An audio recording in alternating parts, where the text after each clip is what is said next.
This is not a normal exhibition. It's also not a site-specific piece. It is more like a theater. It's a theater of art in nature. It's a theater of art in nature to learn something about us, human beings, to learn something about mankind.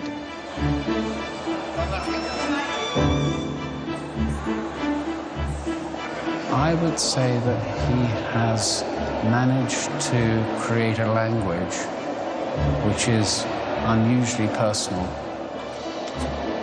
undoubtedly distinctive, which has an ability to touch on issues, but also on our emotions that not many other artists working today have achieved.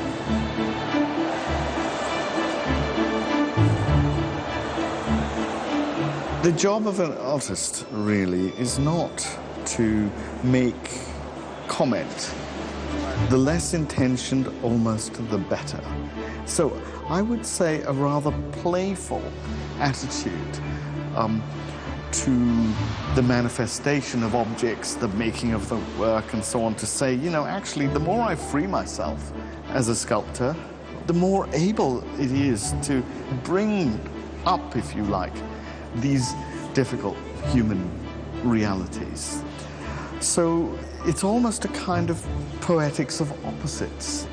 The things that are playful are often not so playful.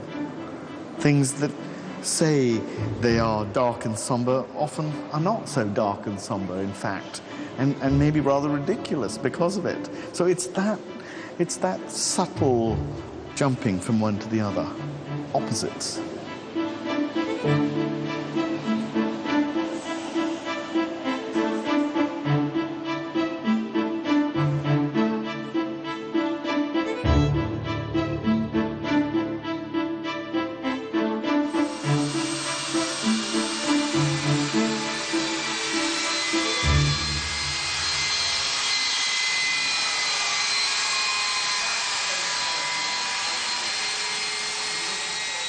This building is vast. You know, it's about, I don't know, 70, 80 meters long and about 40 meters wide here, maybe even more. So, you know, a series of rooms. So what I decided to do was to make this work, which is called Swayam. I've never given a work a Sanskrit title before. In a way, I've kept away from all of that. But this time, I thought it was so appropriate. Now, the word Swayam means auto-generated or self-made. So what I propose to do in this building is, this block of wax is about 10 meters long, about 4.5 meters wide, and about 3.5 or so meters deep. So, you know, it's about as long as that wall over there, and it's a huge thing. Weighs about 40 to 50 tons, and it's set on rails.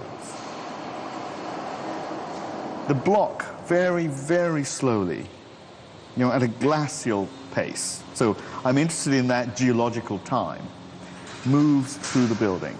Now, the block is bigger than the doors, so as it passes through the doors, it's formed by the building. So it's a kind of fiction about autogeneration, but it's a fiction in which the architecture is deeply implicated. And well, of course, that's what art is. It is a fiction. Well, that's one of the things art is, let's say.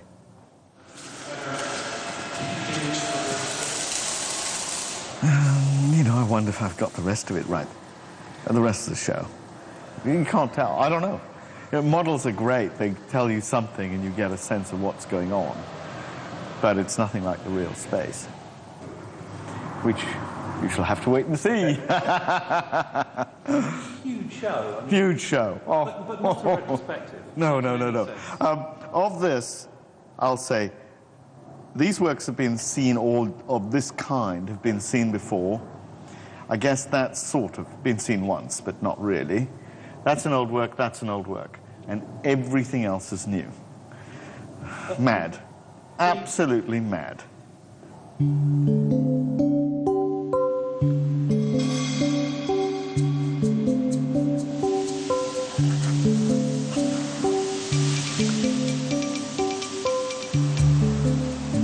very first works I showed publicly were made out of pigment.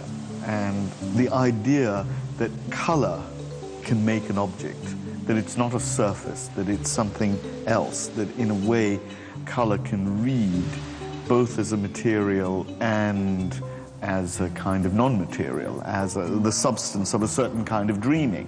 I mean, that's an old truth, if you like, about color.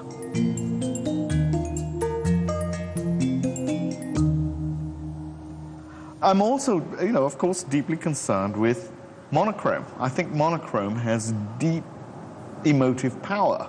I've worked with it over many years in many different ways. And after spending a few years making things quite carefully and precisely, I wanted to kind of see if I could excavate in myself a different kind of sensibility towards color. So I thought I might make some works in something more like paint. Red is a color I've been engaged in for a very, very long time. Red has some truly profound inner darkness, and that's something that I think I'm looking for, or is latent in the work, or some such thing.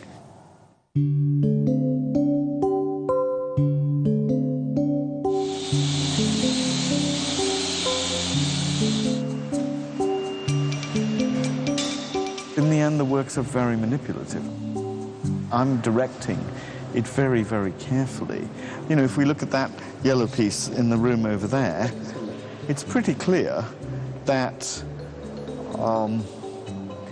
it does a certain something over here, and it doesn't do that something over there. And that's what I mean by manipulation. It's sort of saying, it works here, it works, almost works there, but really to get that full glow, the full sense of its, you naturally kind of stand here. And that puts one in contact with the scale, with the atmosphere. So, you stand in front of that, and one of the questions you have to ask yourself somewhere along the way is, what is it about? What is this condition of yellowness? One might think of all sorts of things, from the sun to kinds of memory. What I'm interested in, however, is that the yellowness should be so yellow, rather like, hot water is hot. This yellowness is yellow. It's not a thing painted yellow. It's not a surface, it's a condition.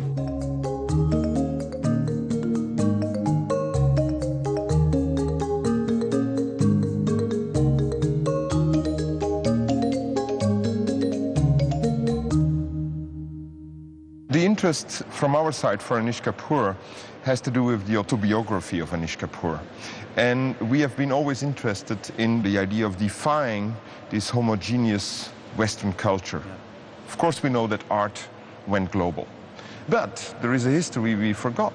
And it is a history of individual artists who came from countries, from continents like South America, who came from China, who came also from India, like Anish Kapoor, in order to reinvent themselves, with always having in the background their own culture.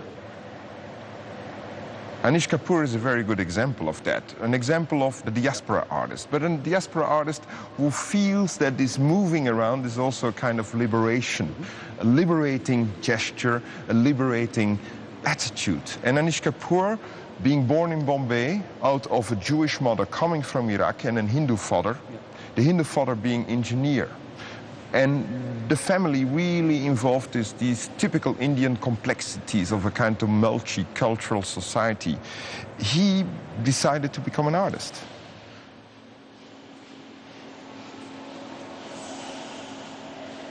We live in an age of a re-emphasis by artists on their own psychobiographies. I must tell you, I am fed up with it. My psychobiography is irrelevant. Of course, nothing happens without it, but at the same time, it's a matter of where you place the emphasis. And it is a process by which we once more exoticize some particular relation to the artist's hand, to the artist's being, back to the kind of fetishizing of the object. And I'm saying that's unnecessary.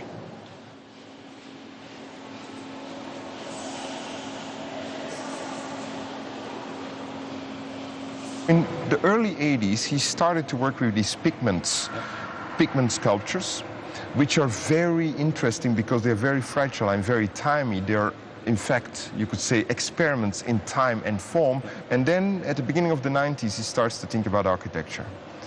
In 92, he makes his first monumental architectural piece, which leads to phenomena like Cloud Gate and, of course, to Marsyas in Tate Modern.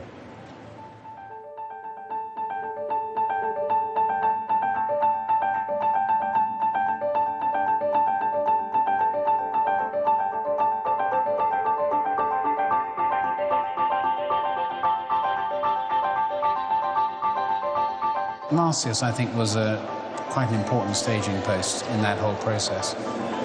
And I think he's become more significant as he has managed to grow his vocabulary and his scale, not because big is better, by any means.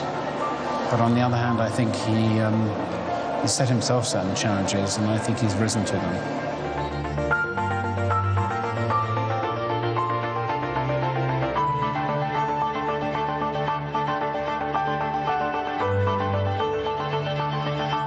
I have made some pretty big things, and I'm interested in scale because, you know, shock and awe is part of what scale potentially offers. You know, we live in a world of some big things, architecture and otherwise, but very few of them have real scale, sadly.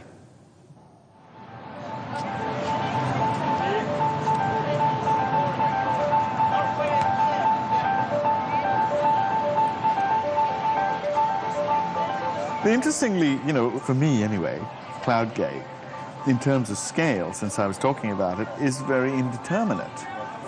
When you're close to it, it looks like an enormous object. And then you don't have to be very far from it for it suddenly to reduce in scale.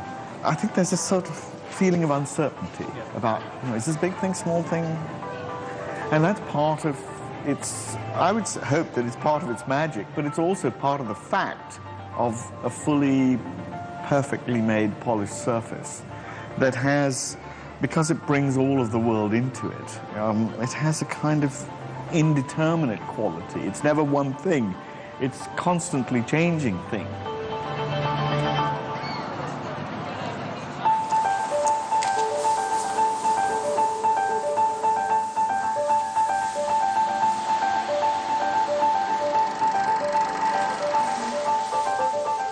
I've been making mirror pieces for 10 years or so, and they came from a kind of question.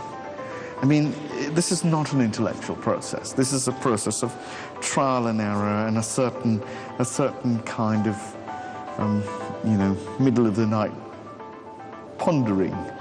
Anyway, I made myself a small mirrored sphere, which was concave and mirrored on the inside, a void, in other words. So it was a mirror void, if you like. And it wasn't a space which had mirror on the surface. It was, in fact, a space full of mirror, different things. So since then, I've gone on to try and explore the possibilities of concave mirror forms.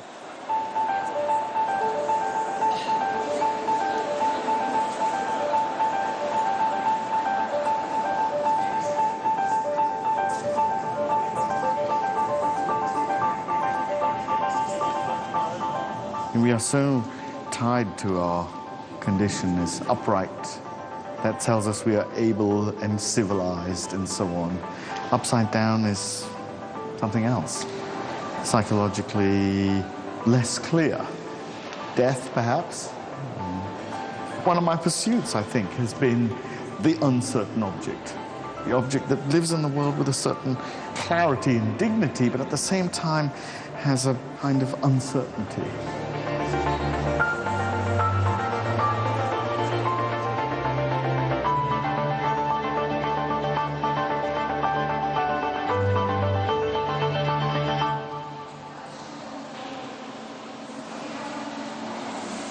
I think that they can be quite disturbing. This piece, which is a wound in the wall, it's a highly disturbing work. You know, if it was made by an artist from Latin America, one would be talking about the work could only be made by a female artist, and that it's about a bodily experience and a personal bodily experience written on a large scale. Anish has this capacity to be both male and female in the most unusual way. It's in that some of the strength of the work resides. So tell me about sex. Oh, Christ.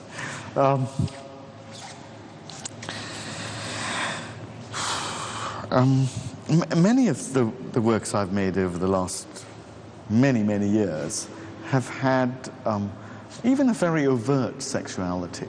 I mean, maybe all those holes in our bodies are in a way profoundly mysterious, even though we live with them every single day.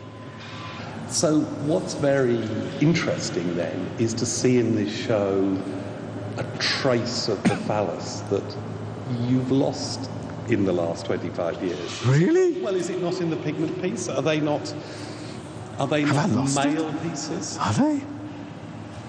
God, I've no idea. Is that so? I mean, you know, I think one of the things that engages me about form is that in order to make new art, there has to be, in a way, new space. If modernist space, you know, can be represented, I think it can be represented by the rocket, upward and onward, the great phallic machine, then it seems to me that some truly newly modern space is one that's sort of involuting, turning itself inside out in some way. So as a sculptor, I've kind of looked to try and explore some of those spaces, and they aren't literally, sometimes they're literally in form, but other times they may be, you know, like that, beyond the building or through the building or something.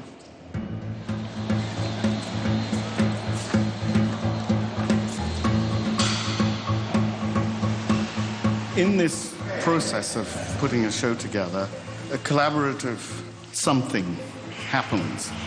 Something else is going on other than our individual endeavors. The process of making art is not a process of delivering a meaning. It is a process through which meaning comes to be. This is a work that comes out of a process.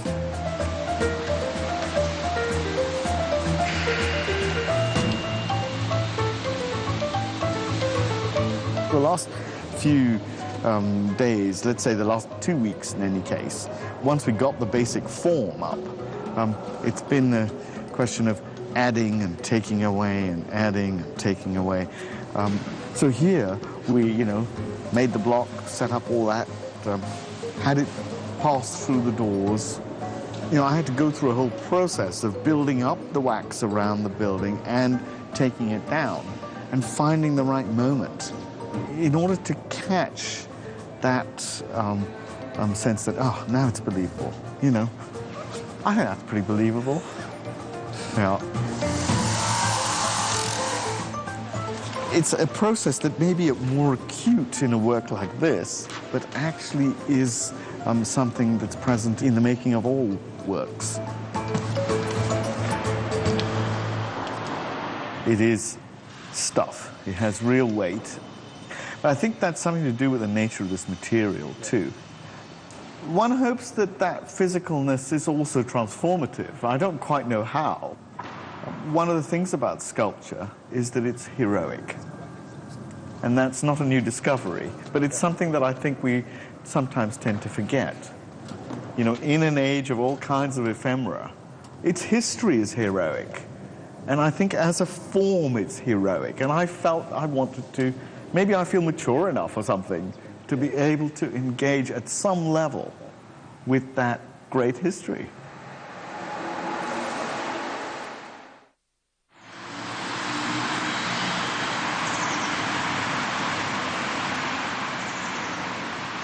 We are now in the Haus der Kunst, and the Haus der Kunst is an invention by the Nazi party, because Munich was for Hitler a very special city. I mean, this was the city where he was taken seriously for the very first time, not only in terms of his awful politics, but also in terms of his own ideas about art, because as you know, Hitler was a frustrated artist. And he asked an architect called Trost to make up for a private museum.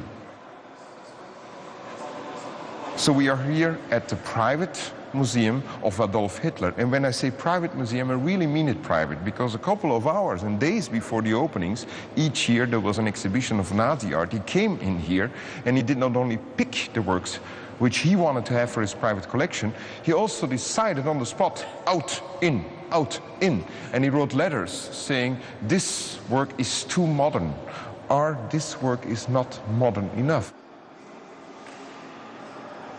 We are now in a period what we call critical reconstruction, and that's the reason why we have invited, over the past 3-4 years, important artists to do something with the building, with the history of the building, and often these artists do something for and against the building.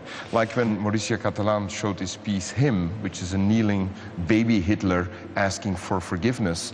This was, of course, an amazing perversity, and it worked, because these people were witnessing the very curator, the very director of this building, asking for forgiveness.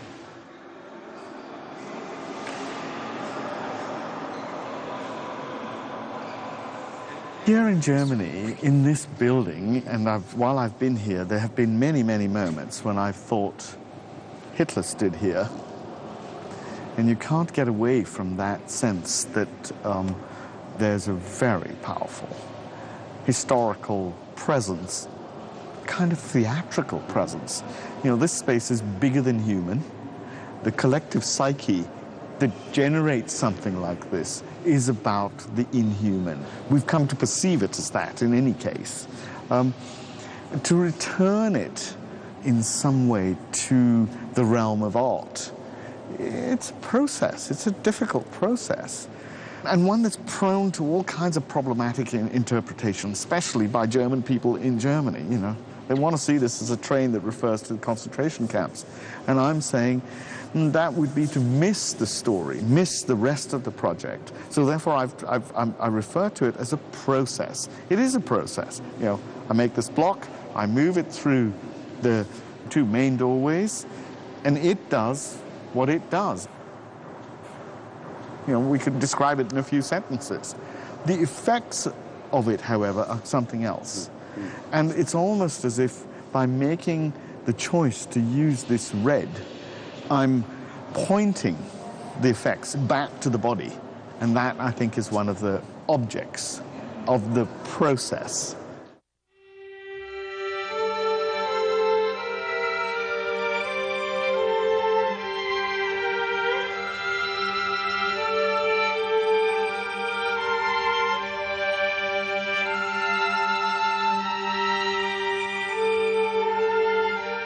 When Anish Kapoor creates here this enormous, massive block, we have first of all to think and go back a little bit into history. Like, we have, of course, to think about Dachau, which is not very far from here. And maybe this is standing for the last trains and the last bloody conflict which was played out in this very region, whereby people were unaware that these apocalyptic trains were going back and forth between the beautiful mountain areas and these awful concentration camps and the death camps. And of course, these associations are very, very important. And I think Anish Kapoor is aware of that.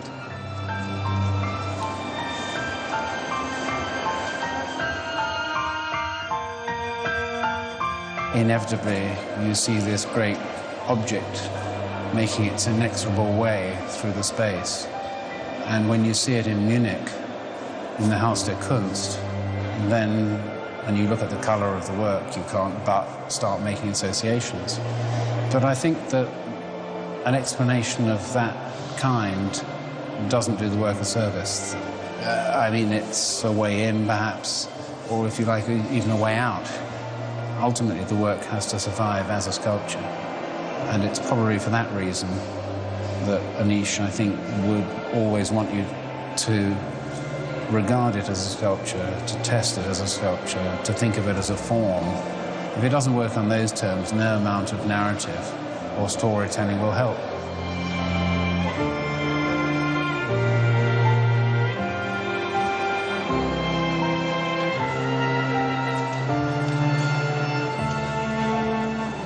I feel that I have nothing to say as an artist. I have a great deal to say as a man. There's lots of issues I care about and feel about. But I also feel that if I had stuff to say as an artist, if I had great emotive issues that had to out themselves all the time, that they would get in the way of the art of the matter. Subject matter, even big subject matter, can come to reside in a work if one allows the work to do it.